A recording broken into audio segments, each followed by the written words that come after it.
अपनी virtual class में स्वागत करती हूँ। बच्चों, क्लास 12th का जो सिलेबस है वो 2 खंडों में विभाजित है। ठीक है, तो पहले खंड में तो हम आपको वीडियोस दे रहे हैं, ये दूसरे खंड का पहला वीडियो है और इस चैप्टर का नाम है संयुक्त और एकाकी परिवार के संबंधों का मनोविज्ञान। बच्चों, जो हम हैं यानी मनुष्य क्या है? एक सामाजिक प्राणी है, या ये कह लो ना कि समाज के बिना मनुष्य का जो ये अस्तित्व है वो लगभग असंभव सा है। मनुष्य को समाज की आवश्यकता पड़ती है, वो समाज में ही अपना रहन सहन रखता है, वो एक समाज में ही उसका उठना बैठना होता है। और उस समाज में परिवार भी उस समाज का, यानी पहली यूनिट जो है वो फैमिली है, परिवार है। परिवार हमारा, आपका, सबका एक परिवार होता है। तो अब जाने परिवार का अर्थ क्या होता है। बच्चों, परिवार का अर्थ, परिवार जो है वो फैमिली शब्द का उद्गम, परिवार को फैमिली कहते हैं ना अंग्रेजी में, तो वो फैमिली जो शब्द है उसका उद्गम लैटिन भाषा के शब्द फैमुलस से हुआ है। किससे हुआ है? फैमुलस से हुआ है, जिसका अर्थ है एक ऐसा समूह, यानी एक ऐसा ग्रुप जिसमें माता, पिता, बच्चे, नौकर तथा दास हो। बच्चों, अब तो वो जमाना नहीं रहा कि दास हो। तो जो ये क्या कह रहे हैं कि जो फैमिली है वो किस बात को कहती है कि क्या कौन कौन लोग उस फैमिली में होते हैं। तो उसमें माता, एक ऐसा समूह जिसमें माता, पिता, बच्चे, नौकर इत्यादि हो। अब बच्चों, ये जानते हैं कुछ विद्वानों ने परिवार की एक विशेष परिभाषा दी है। उन परिभाषाओं को जानते हैं कि किस विद्वान ने कौन सी परिभाषा दी है। सबसे पहले देखते हैं मैकाइवर एवं पेज की परिभाषा। मैकाइवर एवं पेज ने कहा कि परिवार पर्याप्त निश्चित यौन संबंध द्वारा परिभाषित एक ऐसा समूह है। इन्होंने भी कहा कि ये ग्रुप है जो बच्चों के जनन, यानी जिसमें बच्चों को पैदा करने, जनन एवं लालन पालन की व्यवस्था करता है। यानी एक ऐसा ग्रुप है जो बच्चों का जनन और उनके पालन पोषण की व्यवस्था करता है। ये परिभाषा किसने दी? विद्वान मैकाइवर एवं पेज ने। दूसरी परिभाषा हमने ली है जिसे डॉक्टर मजूमदार ने दी है। बच्चों, इस परिभाषा में उन्होंने क्या कहा?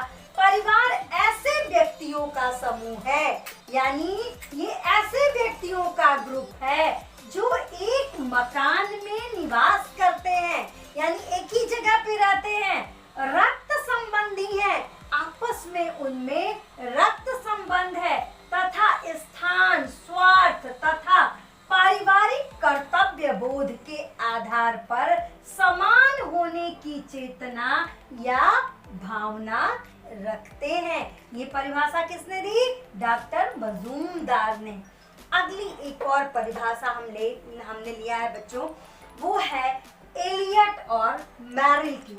एलियट और मैरिल ने कहा कि परिवार पति पत्नी और उनके बच्चों को जैविकीय सामाजिक इकाई के रूप में परिभाषित किया जा सकता है। तो ये जो तीनों विद्वानों की हमने परिभाषा दी, आप चाहे तो और भी परिभाषा ले सकते हैं। इन सारे परिभाषाओं में हमने 3 चीज कॉमन देखा कि परिवार एक ऐसी संस्था है, एक ऐसा संघ है जहां 3 प्रकार के संबंध होते हैं। पहला क्या है? पति पत्नी के बीच का संबंध। दूसरा, माता पिता तथा बच्चों के बीच संबंध। तीसरा, रक्त संबंधियों का आपस में संबंध, यानी एक परिवार जिसमें भाई बहन, जो भाई बहन है वो क्या है, रक्त संबंधी हैं। पति पत्नी आपस में उनका क्या है, उनके संबंध का आधार है वो दूसरा है। माता पिता और बच्चों का भी संबंध उसी में आता है, यानी किसी भी परिवार में ये तीनों संबंध पाए जाते हैं। अब बच्चों ये जानते हैं परिवार की विशेषता क्या होती है। ठीक है, परिवार की यहाँ पे कुछ विशेषताएं दी गई हैं, जिनमें पहली है सार्वभौमिकता। सार्वभौमिकता का अर्थ क्या है, यानी जो परिवार होता है वो सिर्फ आपके हमारी सोसाइटी में नहीं होता, दुनिया के हर कोने में, चाहे वो कोई भी देश हो, चाहे वो कोई समाज हो अथवा कोई भी धर्म हो, सभी जगहों पे परिवार नाम की संस्था अथवा संघ अवश्य पाया जाता है। इसका मतलब परिवार एक सार्वभौमिक संस्था है। नंबर 2, स्थायी विवाह संबंध व संतानोत्पत्ति। जो परिवार होता है उसमें स्थायी वैवाहिक संबंध होते हैं, यानी स्त्री का पुरुष के साथ स्थायी विवाह संबंध होता है, जिसके द्वारा वो यौन सुख की प्राप्ति करते हैं तथा अपनी आने वाली वंशों का निर्माण करते हैं, यानी संतानोत्पत्ति का कार्य करते हैं, और यह सभी परिवारों में पाई जाती है।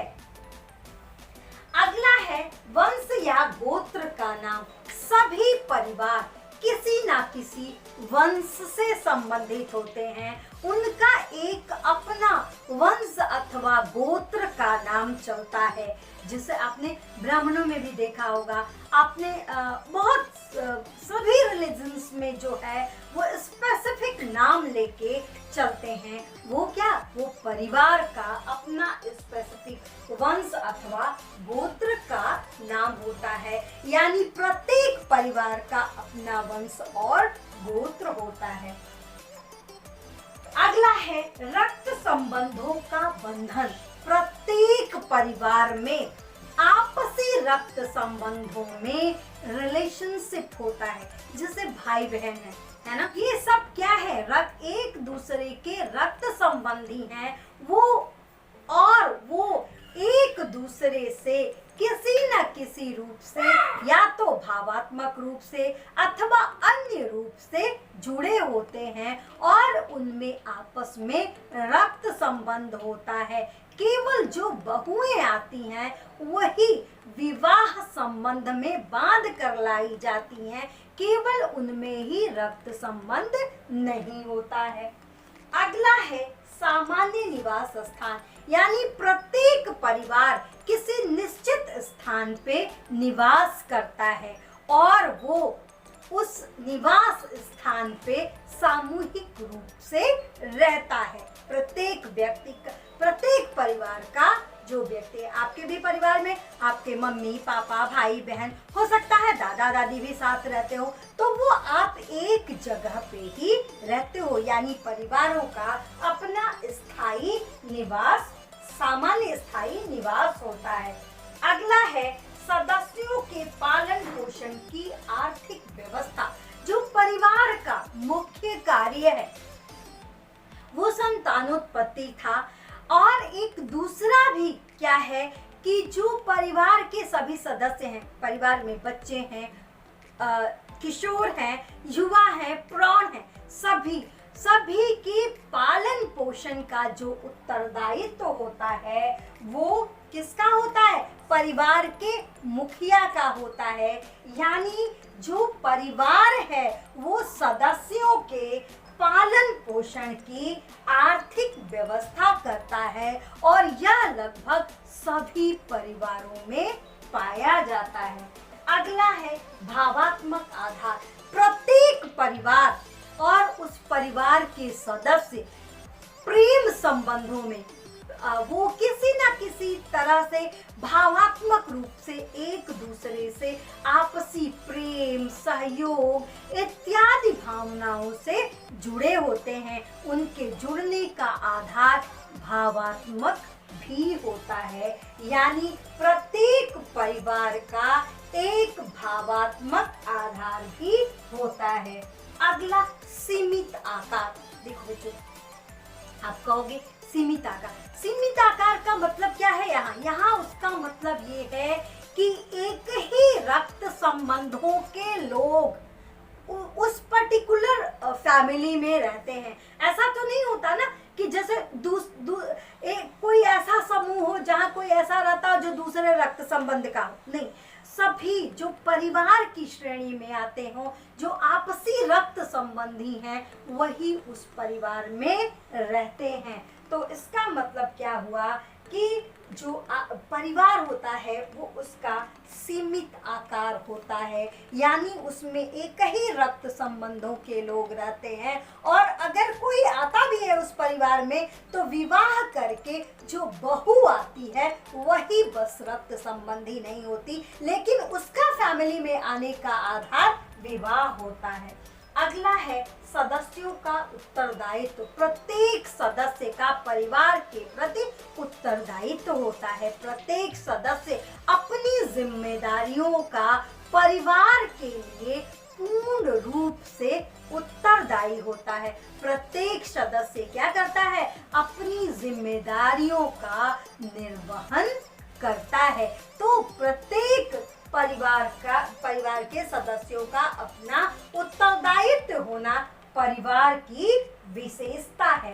अगला है परिवार की स्थायी प्रकृति। स्थायी प्रकृति में क्या होता है बच्चों? देखो क्या है, अनादिकाल से परिवार क्या है, एक संस्था रही है और भविष्य में भी रहेगी, भले उसके आकार में कुछ परिवर्तन हो जाए। ये जो परिवार होता है, प्रत्येक परिवार की एक स्थायी प्रकृति होती है। उसका वो कब टूटती है? ये जो स्थायित्व की प्रकृति है वो कब टूटती है? परिवार में किसी सदस्य की मृत्यु होने पर, तलाक होने पर, त्याग करने पर अथवा कारावास जाने पर ये जो स्थायी प्रकृति है वो टूट सकती है। अन्यथा की दशा में जो परिवार है वो एक स्थायी प्रकृति की संस्था है। अगला है नियंत्रण। बच्चों आपने भी देखा होगा, आपके भी परिवार पे आपके माता पिता का नियंत्रण होता है, उनकी आज्ञा। और ये नियंत्रण किसी कानून में बना नहीं होता, बल्कि आप सदस्यों के आपसी प्रेम, सौहार्द और रिस्पेक्ट की फीलिंग के कारण वो बना हुआ होता है।